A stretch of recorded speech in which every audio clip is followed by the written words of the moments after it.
નમસ્કાર, આપ જોઈ રહ્યા છો નેશન પ્લસ ન્યૂઝ. હું છું આપની સાથે હિરલ પંડ્યા. છોટાઉદેપુર જિલ્લામાં સ્થાનિક સ્વરાજ્યની ચૂંટણીનો માહોલ જામ્યો છે, ત્યારે મતદારોને રીઝવવા માટે દારૂની રેલમછેલ કરવા બુટલેગરો ફરી મેદાને પડ્યા છે.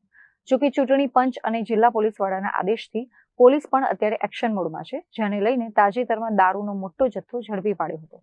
છોટાઉદેપુર જિલ્લો મધ્યપ્રદેશની સરહદ સાથે જોડાયેલો હોવાથી ચૂંટણીના સમયે અહીંથી દારૂની હેરાફેરી વધતી હોય છે. બોડેલી પોલીસ સ્ટેશનના સ્ટાફને કન્ફર્મ બાતમી મળી હતી કે એક લક્ઝરી થાર ગાડીમાં વિદેશી દારૂનો મોટો જથ્થો વડોદરા તરફ લઈ જવામાં આવી રહ્યો છે. બાતમી મુજબ પોલીસે બામરોલી ગામ ખાતે નાકાબંધી કરી હતી. પૂરપાટ ઝડપે આવી રહેલી થાર ગાડીના ચાલકે પોલીસને જોતા જ ગાડી ઊભી રાખી દીધી અને અંધારાનો લાભ લઈ ખેતરોમાં ભાગી છૂટ્યો હતો. પોલીસે જ્યારે ગાડીનો દરવાજો ખોલ્યો ત્યારે અંદર ખાનાઓમાં છુપાયેલી વિદેશી દારૂની પેટીઓ મળી આવી હતી.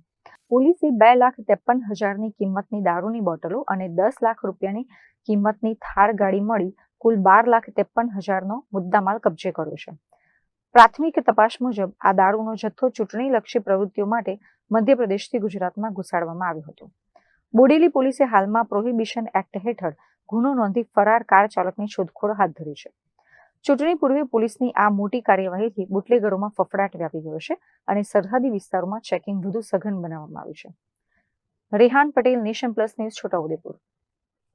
સમાચારોના સતત અપડેટ મેળવવા માટે અમારી નેશન પ્લસ ન્યૂઝની યુટ્યુબ ચેનલને સબસ્ક્રાઇબ કરો, બેલ આઇકન દબાવો અને જોડાયેલા રહો ફેસબુક, ઇન્સ્ટાગ્રામ અને ટ્વિટર પર.